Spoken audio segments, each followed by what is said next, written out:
Olá, vamos estudar um pouco de Espiritismo, falar um pouco sobre a doutrina espírita. O tema de hoje será preconceito e discriminação. Vamos conversar um pouco para tentar entender qual é a visão do Espiritismo sobre esse tema que tem sido bastante abordado e muito necessário nos últimos tempos em nossa sociedade brasileira, não só no Brasil, como em outras partes do mundo, especialmente nos Estados Unidos, mas também na Europa.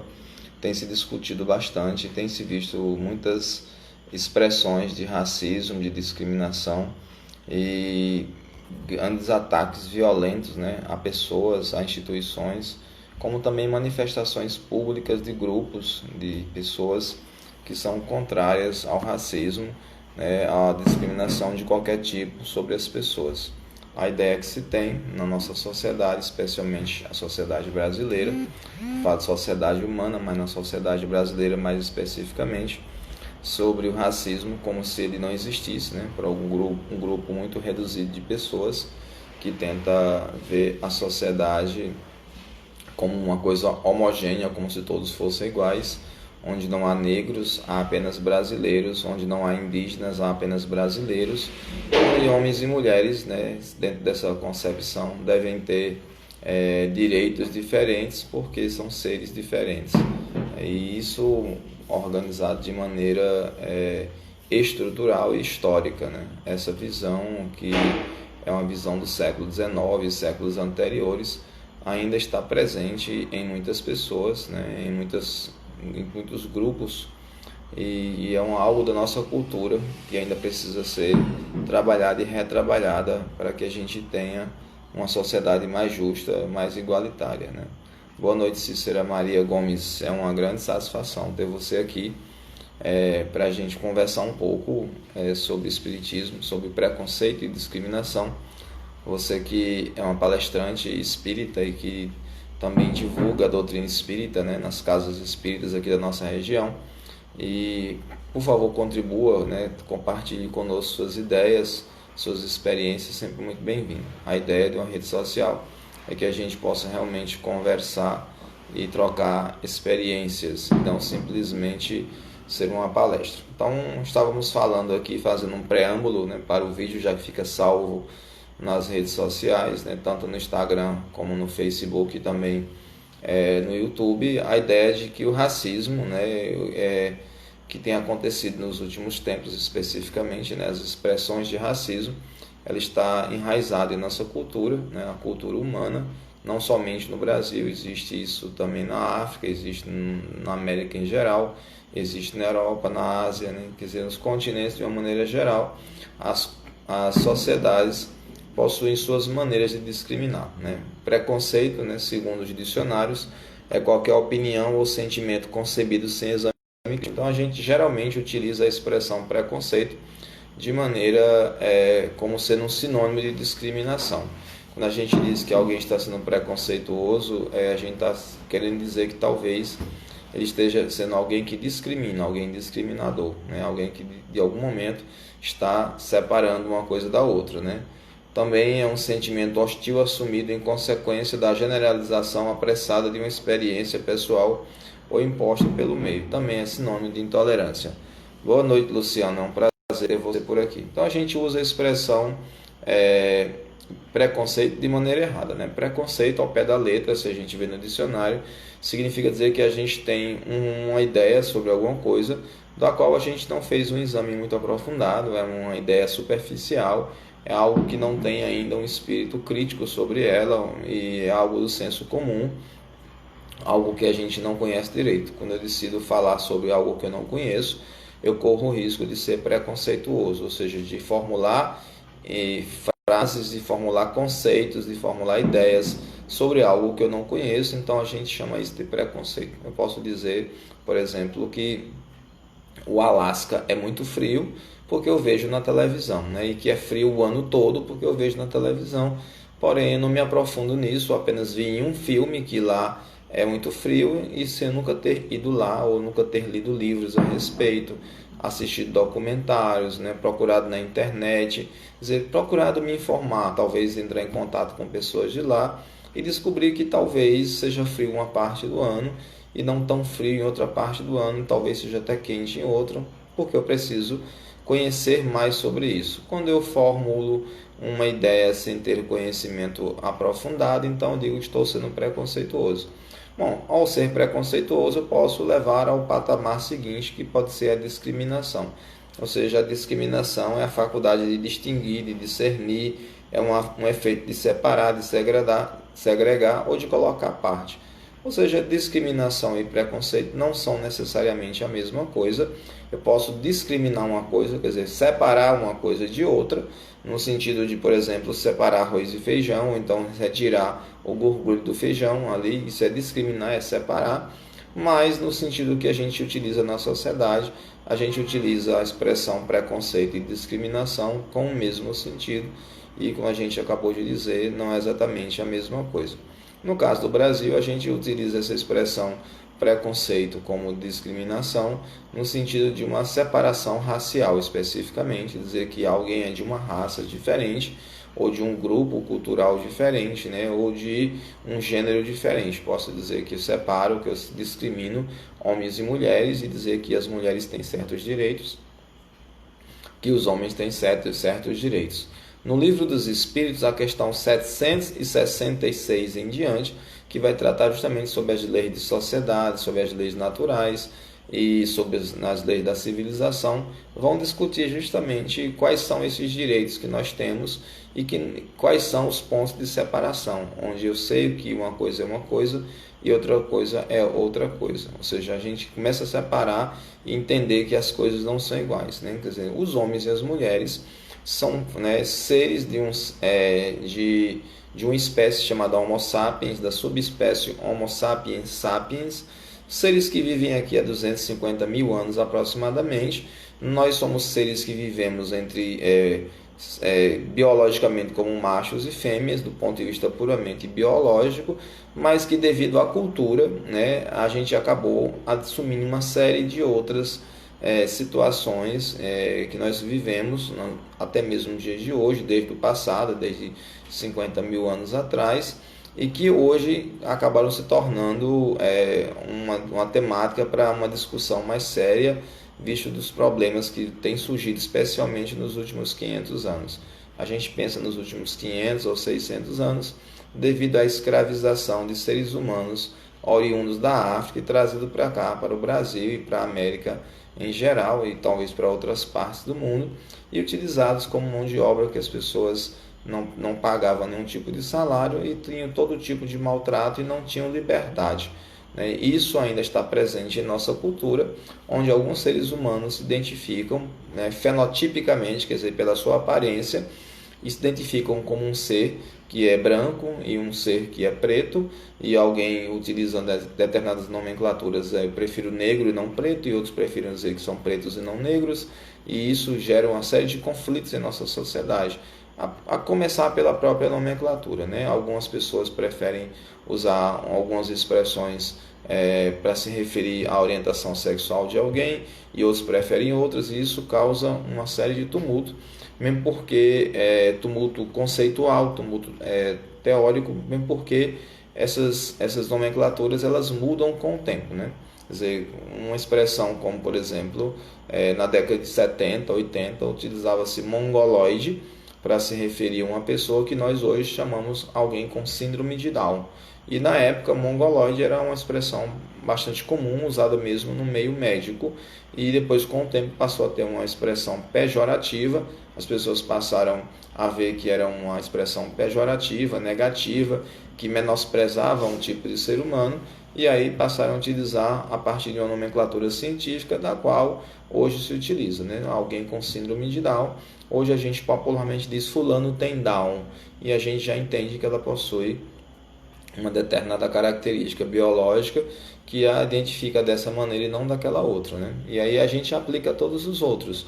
Expressões que no passado eram, como na época de Allan Kardec, idiotas e cretinos, hoje em dia não se utiliza mais isso. A expressão idiota é utilizada na linguagem popular de uma maneira muito diferente do meio médico ou do meio da época de Allan Kardec na França, em 1857, né? Quer dizer, uma pessoa idiota era alguém que tinha uma baixa inteligência, e uma pessoa cretina era uma pessoa que tinha uma inteligência muito limitada e que teria dificuldade até mesmo de se expressar, né, conseguir falar aquilo que pensa. Hoje a gente usa a expressão cretino para se referir a alguém como uma pessoa que eu não gosto e que me fez uma coisa muito ruim e que eu quero dizer que ele é muito ruim para mim, né, de alguma maneira, e a gente usa a expressão cretino como um insulto muito grande, não só à sua inteligência, mas à sua pessoa, ao seu caráter, à sua personalidade. Então veja que as palavras mudam com o tempo, e Allan Kardec já tinha essa dificuldade na época dele de usar expressões bem específicas para determinar aquilo que ele estava falando. Os espíritos de vez em quando, né, riam das dificuldades de Allan Kardec, porque a taxonomia, que é justamente a habilidade de você colocar nomes das coisas, de classificar as coisas, já era uma preocupação no século XVIII, né, século XIX mais ainda, porque uma coisa tinha que ter um nome, tinha que ter um nome científico e geralmente era tirado do próprio latim essa nomenclatura. Portanto, discutir se alguém é negro ou preto hoje no Brasil depende de com quem você está falando. Para algumas pessoas, a gente chamar alguém de moreno não tem nenhum problema, e para outras pessoas chamar alguém de moreno, né, é uma grande ofensa, e aí a gente hoje tem que conversar com alguém para entender como essa pessoa prefere se identificar, prefere ser nomeada, para que haja um entendimento entre as pessoas. Pois bem, então a ideia de discriminação, como a gente estava falando, né, é diferente de preconceito, mas a gente utiliza nesse mesmo sentido hoje. Racismo é um conjunto de teorias e crenças que estabelecem uma hierarquia entre raças e etnias, né? É um doutrina, um sistema político, como por exemplo do apartheid na África, fundado sobre o direito de uma raça. Uma raça é melhor do que a outra, a gente vê isso durante a Segunda Guerra Mundial, durante os anos 30, 40, na Alemanha, né, nazista, onde Hitler e os seus partidários acreditavam que a raça ariana, da qual ele acreditava que os alemães haviam surgido, né, eram descendentes, que era uma raça superior, e que os judeus eram uma raça inferior e que tinham características físicas, e não somente físicas, mas também culturais, que tornavam a sociedade alemã inferior. Você tem uma noção, na época na Alemanha, né, o que a gente chama de eugenismo, que era a teoria científica, ou pseudo-teoria científica, que tratava justamente sobre esses cruzamentos interraciais, né, e outros aspectos que deveria se evitar. Por exemplo, Hitler recolhia as pessoas com doenças mentais e com outros tipos de problemas de saúde, né, e levava para os abrigos, né, e lá as pessoas pensavam, né, os alemães acreditavam que seus pais, que seus filhos, seus familiares que tinham algum tipo de doença mental estavam sendo tratados. Na verdade, estavam sendo exterminados, levados para campos de concentração, ou estavam sendo mortos e queimados nesses locais, porque acreditava ele que uma pessoa com doença mental, ela geraria outra pessoa com doença mental. Então, se você se livrar de todas as pessoas doentes da sociedade, você não teria pessoas nascendo mais com algum tipo de doença física ou mental. Ou seja, se uma pessoa nascia com alguma deficiência física, locomotora, como por exemplo paralisia, né? Se a pessoa tinha paralisia infantil, né, por exemplo, se você elimina essas pessoas, no futuro só nascerão pessoas saudáveis. Era uma visão equivocada, né, do ponto de vista da biologia, muito equivocada, mas era também uma visão política, era uma forma de dominar. Na época ele utilizava esse discurso como uma maneira de pregar suas ideias e se sobressair em sua sociedade e garantir a sua hegemonia política. Então, de uma maneira geral, a ideia da reencarnação ela vem romper com o racismo e com a discriminação. Se eu estou hoje nascendo em uma determinada posição na sociedade, uma posição econômica, onde meus pais são ricos, eu posso vir uma outra vida nascer na mais absoluta miséria, porque o objetivo da reencarnação é a aprendizagem.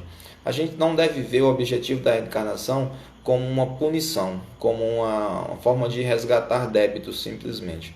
A gente podia ver isso no passado, né? A gente está numa fase de transição da humanidade, onde a Terra inicialmente era um planeta um mundo primitivo, onde as pessoas comiam carne crua, onde as pessoas viviam na floresta, matando uns aos outros, viviam sem civilização.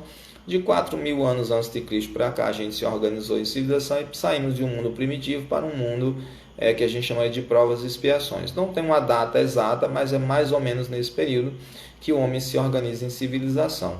Antes vivíamos do instinto e para o instinto. Com a civilização a gente passa a controlar os instintos e passa a tentar viver em sociedade de maneira que a gente não prejudique os outros, reconhecendo que os outros têm direitos iguais a nós. Porém, a cultura fez com que algumas pessoas se achassem com mais direito. Mesmo assim, ao longo do tempo, essas pessoas elas foram sendo dominadoras e outras sendo dominadas. Hoje a gente está passando por um terceiro grupo, né? Boa noite, Juliana Freitas, seja bem-vinda. A gente está passando por um terceiro grupo, que seria um estágio evolutivo, que a gente é um mundo de regeneração.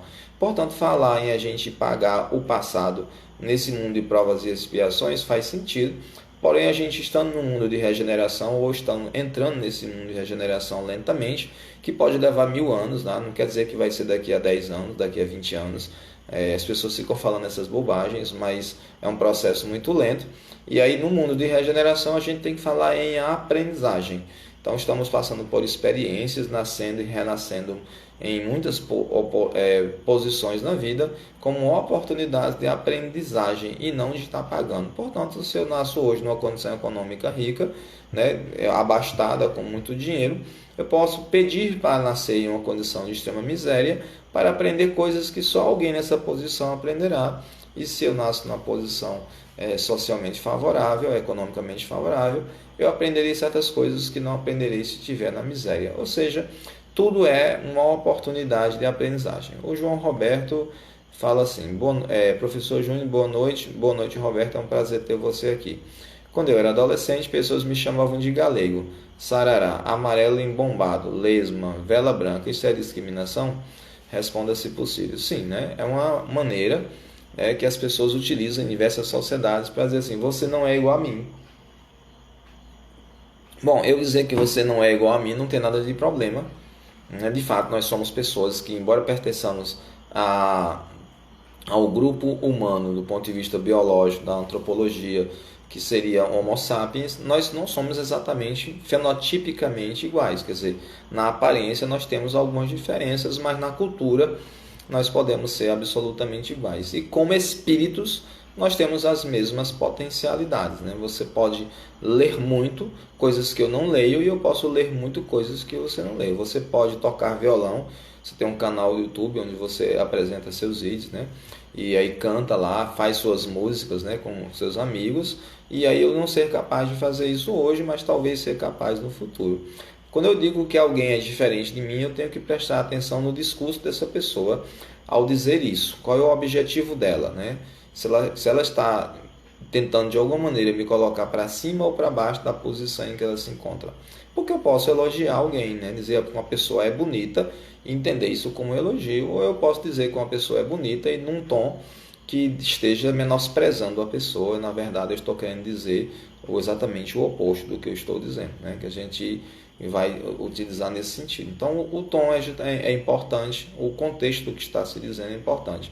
E mais importante, se você se sente ofendido e se a pessoa consegue se defender. Hoje, nós vivenciamos isso dentro da sociedade, especificamente, como eu sou professor, vejo isso nas escolas, né, onde as pessoas chamam os outros de gordinhos, onde chamam os outros de galego sarará, onde chamam os outros de magrelo, onde chamam os outros de homossexual e utilizam as expressões mais vulgares para isso, e onde muitos desses jovens sofrem, né? Muitas vezes eu recebo jovens alunos vindo conversar comigo que estão passando por sofrimento, porque na sala de aula as pessoas o identificam como alguém diferente, mas não como alguém diferente como uma coisa boa, mas como uma coisa ruim. Isso é fruto da cultura, né? Se você pensar, os cães, os gatos, os mamíferos em geral, eles não discriminam uns aos outros, né? Por exemplo, os cães, eles não identificam que um é preto e o outro é branco, que um é baixo e o outro é alto. Os cães, eles latem uns para os outros porque eles defendem o seu território. Eu gosto de passear com meus 4 cães aqui no meu bairro, e quando eu passo por outros lugares onde tem outros cães, eles latem uns para os outros porque eles estão defendendo seu território. São animais territorialistas. Eles levantam a perninha, fazem xixi porque querem deixar o seu cheiro ali, Quer dizer, é uma atitude puramente instintiva, não há um pensamento, né, formulado dizendo que eu vou marcar o meu território e esses aí que se afastem. Mas eles agem dessa maneira porque são biologicamente determinados. Nós, seres humanos, aprendemos dos nossos pais, dos nossos colegas de escola, aprendemos da nossa sociedade, né, na nossa igreja, seja ela qual for, que nós somos iguais ou diferentes. E aí, a partir daí, nós passamos a discriminar. Por exemplo, se você analisar do ponto de vista religioso, você vai ver que a religião diz, olha, vocês são idólatras porque vocês têm imagens na sua igreja. O outro vai dizer, não, mas vocês são atrasados porque vocês só leem o Novo Testamento. E aí o outro vai dizer, não, mas nós aceitamos a Jesus e por isso já estamos salvos. Ou seja, cada um cria um discurso e mesmo dentro da religião, se a gente pensar dentro do cristianismo, Jesus dizia para que a gente amasse uns aos outros. Ele não disse ame somente os da sua religião ou ame somente os da sua terra. Disse para amarmos uns aos outros como nós nos amamos. Porém, cada religião, né, vai começar a dizer assim, não, mas vocês são espíritas, kardecistas e nós somos do Vale. Aí nós somos kardecistas e vocês são do Vale, e as pessoas começam a diferenciar, quando na verdade essas criações são puramente invenções nossas. Dizer que alguém é da Umbanda, ou que alguém é do Candomblé, são religiões de matriz africana, ou dizer que alguém é do Espiritismo, que é de uma coisa que vem formulada da Europa, especificamente da França, ou dizer que alguém é do Vale do Amanhecer, que é uma coisa mais brasileira, surgida especificamente no Brasil, ou que alguém é xamanista. Quer dizer, os conceitos nos definem, nos dizem assim, olha, é assim, é assim, é assim. Só que nós é que temos que saber se esses conceitos devem ou não realmente definir o nosso comportamento, nossa visão de mundo. E aí eu começo a discriminar, começo a dizer que o outro é diferente de mim. Se eu disser que eu sou espírita apenas, e não sou kardecista, sou apenas espírita, eu posso me definir assim, porém outras pessoas de outros grupos espiritualistas poderiam dizer assim, não, você é espírita, mas é kardecista, porque eu também sou espírita e sou de tal outro grupo. Ou seja, eu preciso me diferenciar de você, porque você é kardecista, você tem uma visão de mundo que não é exatamente igual a da Umbanda, que as pessoas da Umbanda também se dizem espíritas de Umbanda, ou do Vale do Amanhecer, que as pessoas se dizem espíritas do Vale, e de outras determinações. Veja que eu não estou criticando nenhuma dessas expressões, que cada um se identifica da maneira que quiser, porém é a maneira como nós nos discriminamos, né?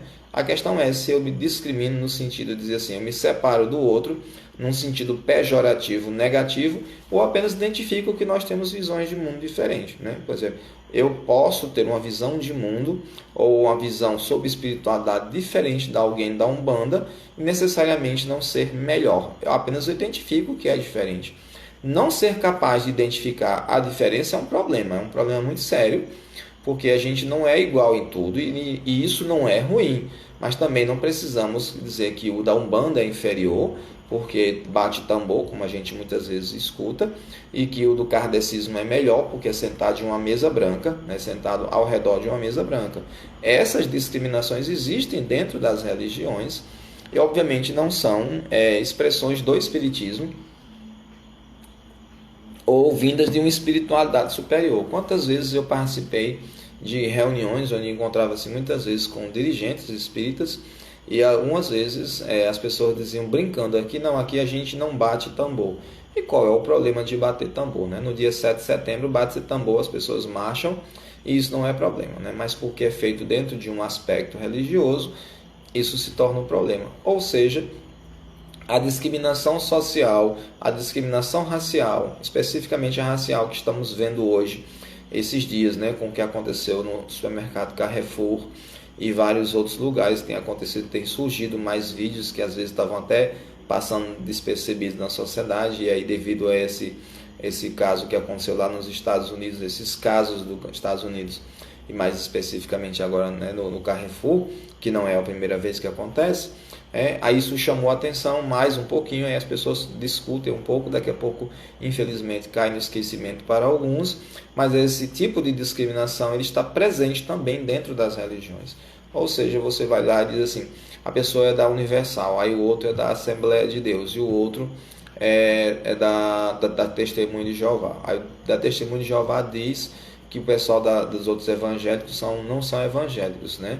Eles são só evangélicos, que só estudam evangélico. O pessoal do Testemunho de Jeová diz que é bíblico, porque estuda a Bíblia toda. Eu já fui assistir uma palestra espírita, onde um palestrante muito famoso ficou falando sobre os evangélicos e disse: não, os evangélicos são bíblicos, nós é que somos evangélicos, porque a gente estuda o evangelho. E de fato, a base da doutrina espírita, formulada a partir de Allan Kardec, né, e na França, se montou em torno do cristianismo e especificamente dos evangelhos, do Novo Testamento, mas especificamente dos 4 evangelhos.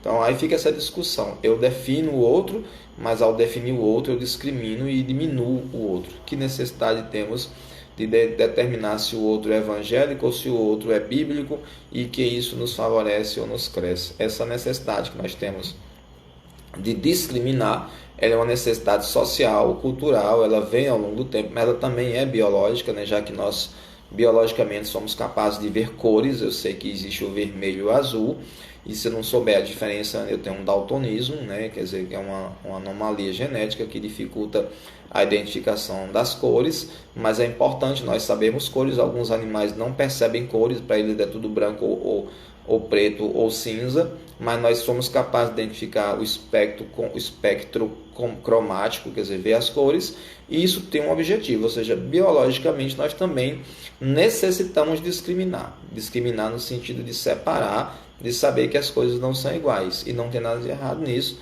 Mas tem quando eu digo que o vermelho é bom e o verde não é, ou que o preto é ruim e que o branco é. E aí associo isso às culturas, ou associo isso de alguma maneira à biologia. Ou seja, os negros, as pessoas oriundas da África, elas são inferiores porque são pretas, e as pessoas oriundas da Europa, que são brancas, são superiores. Isso não há fundamento, porque o espírito, ele não tem coloração, né? Ele não é uma cor no sentido de que ele é branco ou é preto, é melhor por isso ou por aquilo. Nós somos criados simples e ignorantes, nós somos seres básicos. O Criador nos cria igual um celular que a gente compra numa loja, ele vem com os aplicativos básicos, e aí ele diz: não, eu preciso de um aplicativo de música melhor do que o que ele vem. Então eu entro na internet e coloco esse aplicativo de música, né? Eu preciso de um aplicativo de leitura, que eu também quero ler algum texto aqui na internet, então eu vou lá e baixo um aplicativo de PDF. Mas eu quero um aplicativo de vídeo, aí eu vou lá e baixo um aplicativo de vídeo. Eu quero um aplicativo de redes sociais, eu só quero o WhatsApp, eu não quero os outros, e eu baixo só aquele. Então nós seres humanos somos assim. A gente não baixa os aplicativos, mas a gente desenvolve as habilidades. Por exemplo, aplicativo de música seria aprender a tocar um instrumento musical ou aprender a cantar. Eu quero aprender, eu tenho um aplicativo de leitura de texto.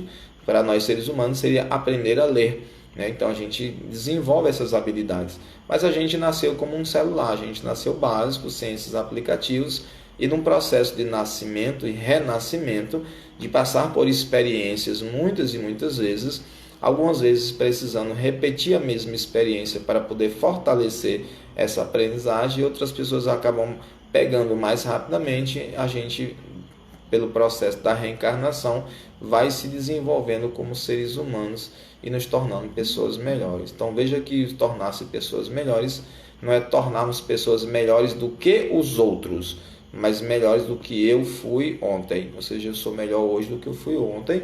Eu sou uma versão mais acabada, mais bem feita do que eu fui ontem, porque de ontem para hoje eu passei por experiências e posso ou não ter aprendido com essas experiências. Portanto, dizer que os negros são inferiores ou que os judeus são inferiores não faz sentido, porque na próxima vida eu posso nascer negro ou posso nascer judeu e aprender coisas que só os negros ou só os judeus sabem, porque vão passar por determinadas experiências, inclusive pelos preconceitos sociais. Veja bem, nós trazemos isso para dentro do meio espírita muitas vezes de maneira das maneiras mais estranhas. Nos anos, não lembro agora exatamente a data, mas 30, 40, né? Foi publicado a partir de Chico Xavier, um livro de Humberto de Campos chamado Brasil, Coração do Mundo, Pátria do Evangelho. Esse livro por si só, ele já é um livro bastante preconceituoso. Veio dos Espíritos e veio por Chico Xavier. Não podemos achar primeiro que Chico Xavier é infalível, porque não há médium infalível, e também os Espíritos não são infalíveis. E o espírito Humberto de Campos não era um espírito superior, por exemplo, como Emmanuel, mas vem dizer que o Brasil veio trazer as tradições do plano espiritual, dizer que o Brasil era o coração do mundo e a pátria do Evangelho, né? Se a gente olhar depois de mais de 80 anos passados, quase, né, 100 anos passados, a gente vê que o Brasil não é o coração do mundo, né? Quer dizer, não é a pátria do Evangelho. E algumas pessoas foram tentar encontrar lá no formato do Brasil o formato de uma figa para dizer que o Brasil tinha um formato realmente de um coração e que esse coração era do mundo, né? Sendo o planeta uma bola, um ser esférico, né? uma entidade esférica, o Brasil estaria colocado bem no meio. Isso não faz sentido.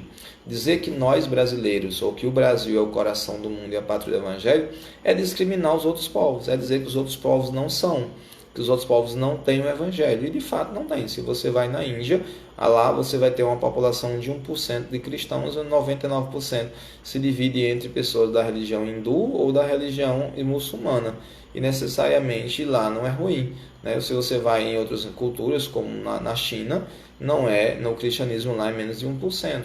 Então, a gente falar que o Brasil é o coração do mundo é como se a gente discriminasse, disséssemos que nós é que somos verdadeiramente cristãos e, por exemplo, Deus é brasileiro, essa expressão que a gente usa no popular, é uma forma de dizer que nós somos melhores do que os outros, né? Ou que o espiritismo no Brasil é melhor do que em outros lugares do mundo. Isso é uma visão equivocada, é uma visão que os judeus, por exemplo, utilizaram na época de Jesus, dizer que eles eram um povo eleito por Deus. De maneira nenhuma, Deus jamais olharia de uma maneira menor para outro povo, já que Deus também não pode discriminar, porque se Deus discrimina, ele tem uma qualidade basicamente humana e uma qualidade muito ruim, que é de achar que uma pessoa é inferior a outra. Não posso dizer que os americanos são superiores. Bom, eles podem ter uma economia mais desenvolvida, melhor desenvolvida, porém eles não têm o SUS como nós temos, né, que está aí ajudando tanta gente nessa pandemia. Porém, eles têm obviamente, outras qualidades econômicas, sociais, culturais que nós não temos e vice-versa, né? Morar nos Estados Unidos para mim seria uma dificuldade, porque a gente aqui em qualquer esquina encontra feijoada e nos Estados Unidos não encontra, né? E aí a gente morar em um outro país, né, com uma cultura tão diferente da nossa, da qual eu decidi nascer e estou acostumado, ir morar nos Estados Unidos hoje, num lugar tão bonito, que tem um Grand Canyon, um dos lugares mais bonitos da Terra, realmente para visitar seria excelente, mas eu não me sentiria provavelmente bem em morar lá, apesar de todo o respeito pela cultura norte-americana, né, especificamente dos Estados Unidos, mas não posso dizer que lá é melhor do que aqui, é apenas diferente. Isso é discriminar no sentido positivo, apenas estou vendo que é diferente. A gente já adotou a expressão discriminação no sentido sempre negativo. Bom, a gente hoje está passando por uma sociedade extremamente bipolar, uma sociedade onde você tem de um lado um grupo de pessoas que se dizem conservadoras e um grupo de pessoas que se dizem progressistas. Independente dos partidos religiosos, dos partidos políticos ou dos grupos religiosos em que essas pessoas estejam, nós vamos encontrar, né, essa visão de mundo hoje, né, essas duas visões de mundo de pessoas conservadoras e de pessoas progressistas, né? Se a gente fosse pensar sobre isso, né, isso dá margem para outra live, né, outra palestra discutir sobre isso. Mas eu já tive a oportunidade em algumas casas espíritas de fazer palestra e algumas pessoas me perguntarem sobre isso, né, sobre o espiritismo é conservador ou é progressista. Se a gente lê o Livro dos Espíritos, está aqui o Livro dos Espíritos, vocês talvez estejam lendo ao contrário, né, o Livro dos Espíritos, ele fala sobre sociedade e progresso, né, o progresso da civilização. E aí Allan Kardec pergunta, tem gente que entrava o progresso da civilização? O que acontecerá com eles? E os espíritos respondem a Allan Kardec que a marcha do progresso ela não pode ser impedida, né? Aquelas pessoas que tentam atravancar, dificultar a roda do progresso, elas serão esmagadas pelo próprio progresso. Ou seja, o progresso é um movimento, é alguma coisa que está em movimento, numa direção que a gente entenderia para frente e que as coisas estão em constantes mudanças. Alguém que é conservador é alguém que olha para o passado e diz, não, no passado era melhor, né? Assim era melhor, eu prefiro que fique desse jeito ou que volte a ser desse jeito. Quando a gente diz que alguém quer que volte para o passado, a gente diz que essa pessoa é reacionária, não é somente conservadora. Eu quero voltar ao que era anterior, porque o anterior não me satisfaz e o atual não me satisfaz. Veja que o Espiritismo, portanto, entendo eu, que ele é progressista. Na época de Allan Kardec, as mulheres não escolhiam com quem iam casar. Começava-se a discutir isso lentamente, já que foi o período do romantismo, né? No romantismo literário e também, de certa maneira, social. Mas até aquele momento ali, as mulheres não votavam, né? Na maioria dos países, as mulheres não escolhiam com quem iam casar. Muito frequentemente, até mesmo os homens não escolhiam com quem iam casar, eram os pais quem escolhiam. E é nesse momento que Allan Kardec pergunta aos espíritos: olha, é possível, né, a mulher ter os mesmos direitos do que os homens? E os espíritos dizem: sim, são espíritos que habitam temporariamente corpos que têm gênero diferente, né, homens e mulheres, mas são espíritos. Podemos nascer depois como mulheres, depois como homens, e aprender coisas que só um gênero ou outro é capaz de aprender, né? Que só um homem ou uma mulher é capaz de aprender. Um homem não sabe o que é parir uma criança e precisará nascer um dia mulher para poder entender isso profundamente. Só assistir vídeo, só assistir ou só ver MTV não dá a dimensão exata do que seria ter realmente um filho, ou ter o sentimento ou esse instinto de maternidade que tem a mulher. Por mais que um pai ame seu filho, esse instinto de maternidade, pelo menos aprendemos isso culturalmente, mas há também até certo ponto biologicamente, ele é muito forte e é preciso nascer nessa condição. Portanto, as mulheres têm direitos, né, iguais aos homens, né? E esses direitos, né, segundo explicam os espíritos, está muito mais ligado à nossa própria necessidade diante da sociedade do que a nossa própria condição social. Por exemplo, se eu sou um jovem de 20 anos e vou para uma fila de um banco pagar uma conta, e chega um senhor de 60 anos nessa mesma fila, por uma necessidade natural, é melhor que o homem mais velho vá pagar sua conta primeiro e não fique tanto tempo em pé na fila, já que a saúde, teoricamente, de um jovem de 20 anos deve ser melhor do que um homem de 60. Então, isso está baseado na necessidade da vivência social e não na posição social, ou na cor da pele da pessoa, ou no traço cultural da pessoa. Isso é o que dizem os espíritos. Ou seja, se uma mulher necessita, nos primeiros 6 meses, ter uma atenção muito maior com a sua cria do que um homem, né, do que a paternidade, então é natural que ela tenha uma licença de 6 meses. Seria interessante que o homem também tivesse uma licença um pouco maior, talvez não de 6 meses, mas de pelo menos 30 dias, porque os primeiros 30 dias são fundamentais da convivência com aquela criança que acabou de chegar e para dar o apoio necessário àquela mãe, que poderá não ter outras pessoas ali para dar assistência naquele primeiro momento. Por isso que muitas vezes isso é uma das causas, né, de as pessoas, às vezes as mulheres, às vezes terem depressão pós-parto. É uma mudança biológica, é uma mudança cultural ali muito grande e que a mulher às vezes está sozinha, não está devidamente apoiada e às vezes há outros elementos envolvidos, muito pessoais, que podem levar a mulher a ter uma depressão pós-parto. Ter ali o pai daquela criança perto, né? Estando ou não casados, não é essa a questão, mas ter aquele pai ali perto daquela criança e daquela mãe ajuda muito nesse desenvolvimento natural, saudável para essa mãe. Então, os direitos são baseados nas nossas necessidades e não nas nossas posições sociais. E isso é fundamental. Então, é primeiro ponto a gente entender que pela reencarnação não faz sentido o racismo.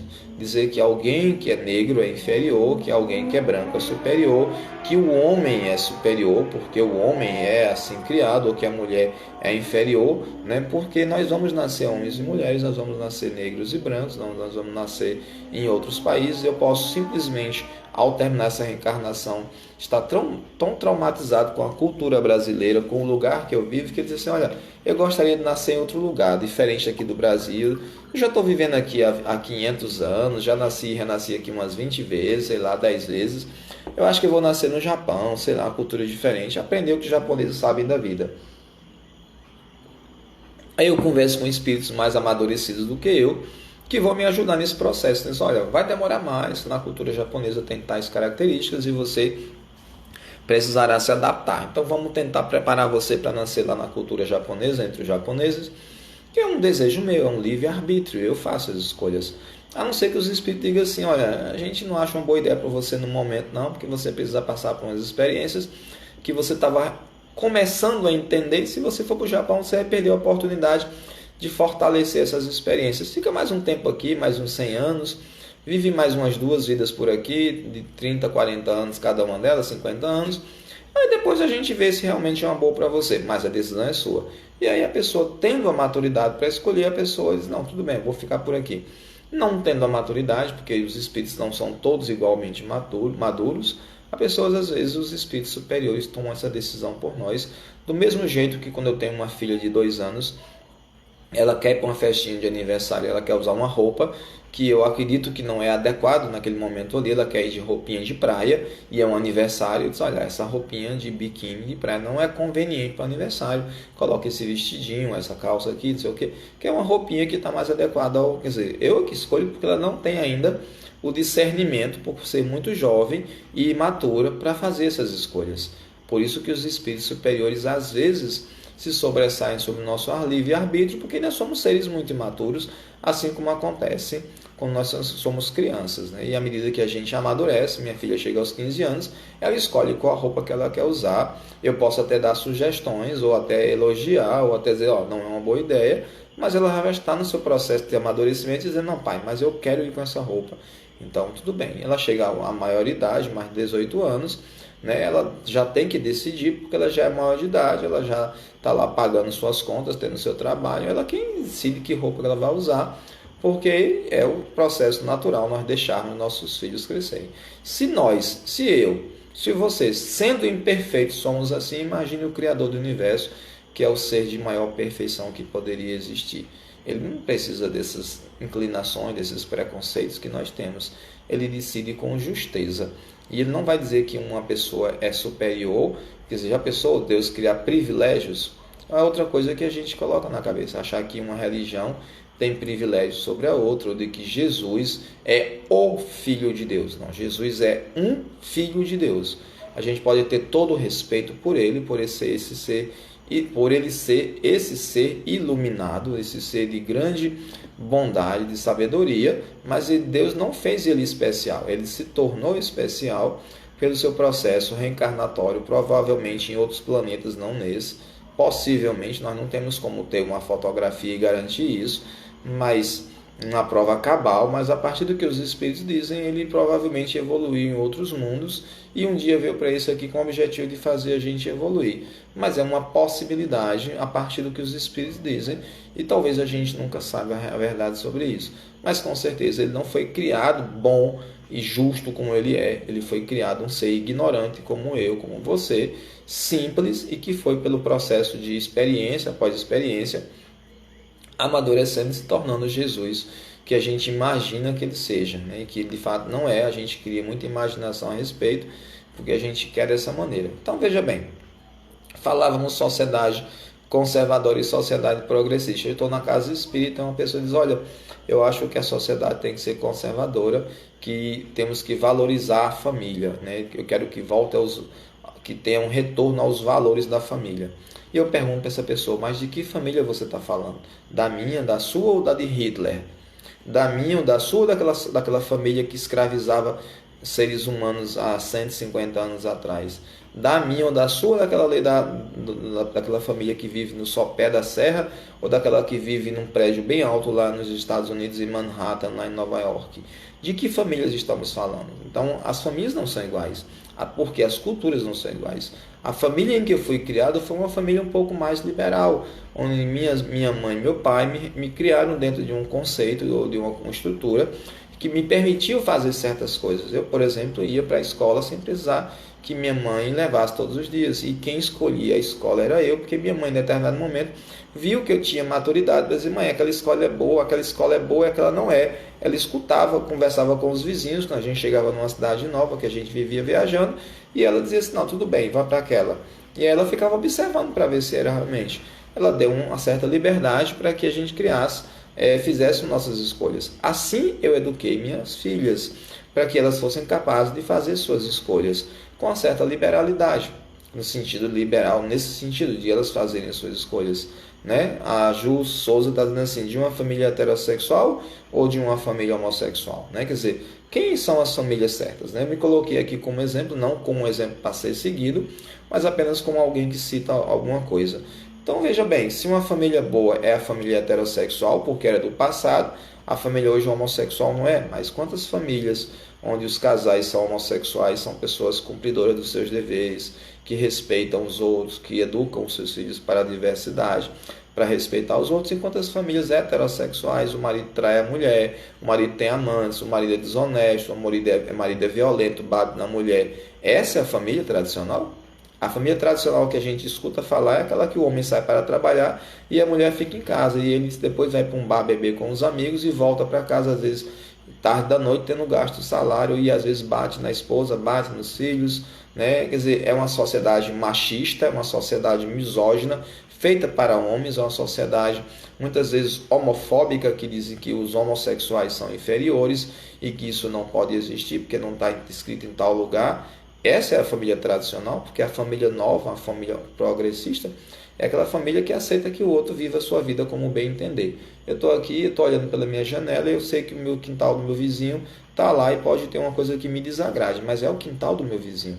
Desde que realmente não passe para o meu quintal e venha incomodar, por exemplo, os galhos da árvore do vizinho passem para o meu quintal, eu posso ir lá e dizer assim, olha, está passando para o meu lado, os teus galhos estão me incomodando, está sujando. Tu podia cortar? Aí ele diz assim, não, eu não tenho tempo. Eu diz, eu posso cortar? Pode, então corta, porque está me incomodando realmente. Mas no momento que o galho da árvore está na casa dele, no quintal dele, por que eu tenho que dar opinião sobre o quintal dele? Ou seja, se o sujeito é homossexual, se o sujeito é bissexual, quer dizer, a orientação sexual, o gênero dele, cabe a ele. Essa ideia da sociedade conservadora é uma sociedade homogênea, onde todo mundo tem que ser igual, toda mulher é igual, todo homem é igual. Sabe o que é isso? Robô, né? Celular, a gente compra um celular e todos os celulares da marca Samsung A01 são iguais, não tem um que é diferente do outro, não. Se você comprar um LG S40S, todos são iguais, não tem diferença não. Se você comprar um celular Nokia, todos são iguais, não tem diferença não. Por quê? Porque são feitos, fabricados direitinho, dentro de uma máquina com molde. Não podemos aplicar isso aos seres humanos. Deus nos criou simples e ignorantes como um celular, sem os aplicativos básicos, só com os aplicativos básicos, e nós vamos incrementando esse celular, que somos nós, vamos colocando nesses aplicativos. Porém, são decisões minhas e não do meu vizinho. Não cabe ao meu vizinho chegar aqui e dizer, Júnior, estou comprando um celular novo, eu estou sabendo. Por favor, coloque tal aplicativo que é necessário. Eu disse, sim, mas eu não quero. Não, mas você tem que colocar, porque todo aplicativo, esse aplicativo é muito bom, coloque, é obrigatório você colocar. Eu disse, eu até agradeço a sua sugestão, mas o aparelho é meu, eu faço o que eu quiser com ele, eu não vou colocar esse aplicativo, não sei nem que aplicativo é esse. Quer dizer, como é que eu posso exigir que o outro não seja homossexual porque eu sou heterossexual? Então essa discussão está muito grande. As pessoas estão levando isso para todas as religiões, né? Isso não é uma coisa que está lá, a partir de agora já existe. Algumas religiões são mais tolerantes em relação à orientação sexual das pessoas ou sobre outras questões, mas isso ainda está muito inflamado, isso é um problema bastante sério e que a gente não entendeu ainda as mensagens dos grandes líderes do passado, entre eles Jesus Cristo, que dizia que temos que amar ao outro. Ou seja, eu não posso amar o outro desde que ele não seja homossexual. Como assim? Se é para amar o próximo, então eu tenho que amar o próximo. Não posso dizer assim, eu só posso amar o outro se ele não for homossexual. Só posso amar o outro se ele não for negro. Só posso amar o outro se ele fizer o cabelo com chapinha. Ele não pode ter cabelo black power, porque de jeito nenhum. Por que eu tenho que não respeitar isso? Essa sociedade conservadora não é uma sociedade progressista. A sociedade conservadora é uma sociedade que quer a volta do passado.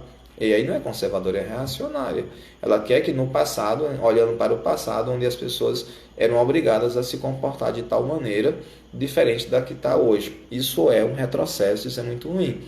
Está lá os espíritos falando no livro dos espíritos, né? Eles dizem, Allan Kardec pergunta sobre o direito do homem e da mulher, ele diz, não, são direitos iguais, porque são seres humanos que estão temporariamente habitando corpos A ou B, né? E se referindo também à escravidão, Allan Kardec pergunta, olha, 1860 e 1857, quando o livro dos espíritos foi publicado, o Brasil era escravocrata. Só mais na frente, lá por 30 anos, é que deixa de ser, acaba a escravidão no Brasil. Mas Kardec já perguntou, a escravidão é justificada? Os espíritos, de maneira nenhuma. Os seres humanos não foram feitos para serem humilhados, maltratados, né? Porque tem uma cor da pele diferente ou porque nascer em um lugar diferente. Nós nascemos para nos amar, né? E não para nos maltratar. Ou seja, naquela época, o espiritismo já era progressista, já estava dizendo que era contra a escravidão, que a escravidão não fazia sentido, e o Brasil era escravocrata. Naquela época, Allan Kardec perguntou sobre a pena de morte. A pena de morte é uma coisa boa? De maneira nenhuma. Você matar a pessoa, você não garante que essa pessoa vai ficar boa ou que ela vai se arrepender. Isso não melhora a sociedade. Tanto é que nos Estados Unidos tem pena de morte, em muitos estados nem por isso lá é mais brando, né? Nem por isso lá tem menos violência. E aí, quer dizer, uma série de outros temas que nós diríamos serem progressistas, o que nos faz entender que o espiritismo é progressista, quer dizer que a melhor valor são os valores da Sagrada Família Brasileira. Qual família brasileira?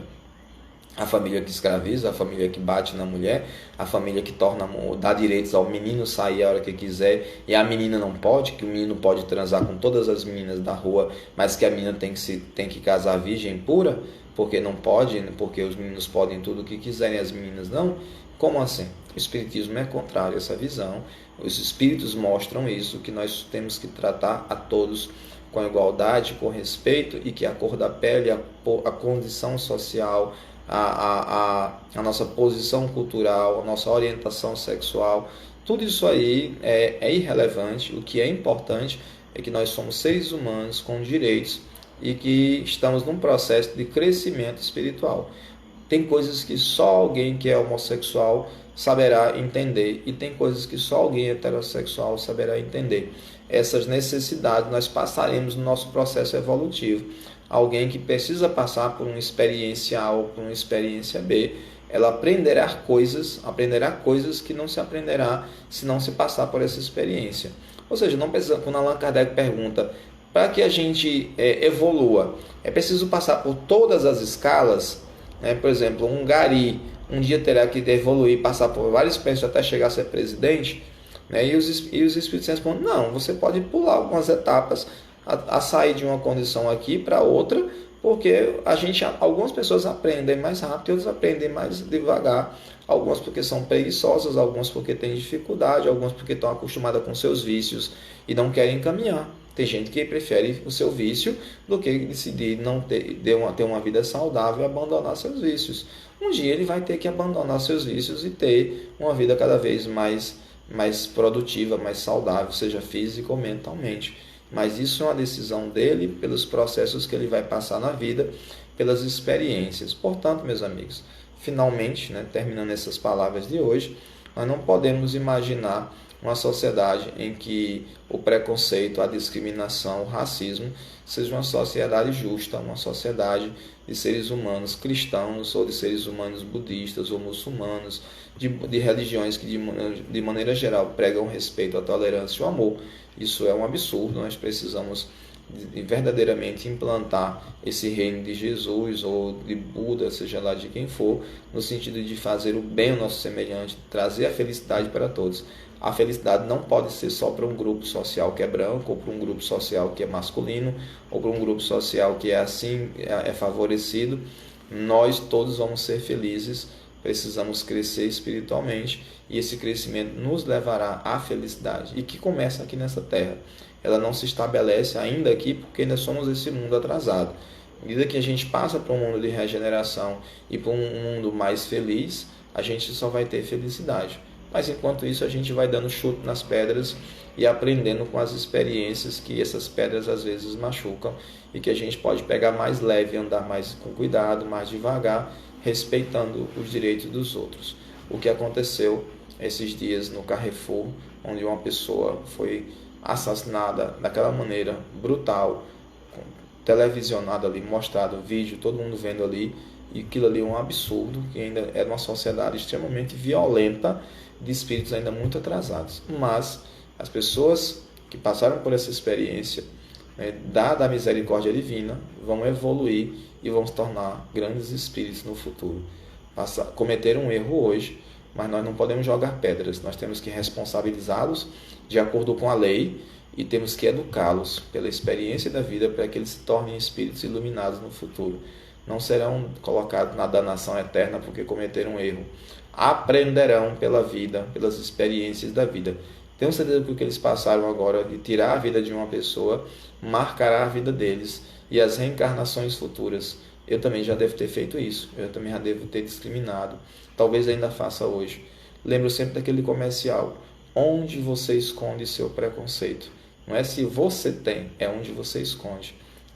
Talvez o meu estejam bem guardados, não sei, mas talvez de vez em quando eles apareçam e eu disse, nossa, eu ainda tenho isso na minha cabeça, eu nem pensava que tinha mais, porque às vezes estão tão guardados dentro de nós que só quando nós nos deparamos com a situação é que a gente percebe que de fato tem esses preconceitos. Queria muito agradecer a presença de todos vocês, agradecer o Luciano que está aqui com a gente sempre, o Tiago, a Alisson Gomes, Jesus Silva, Ju Souza, quem mais aqui, o João Roberto, a Juliana Freitas, o Diego, quem mais? A Cícera Maria Gomes. Agradeço muito a presença de vocês. Toda terça, toda quinta a gente está aqui, às 20 horas no Instagram, também está lá no Facebook e também está lá no YouTube, né? Então, quem quiser discordar, fique à vontade, traga suas ideias. E quem quiser divulgar, divulgue para a gente falar mais, estudar mais o Espiritismo. Meu abraço a todos, um bom final de semana e muita paz. Até a próxima.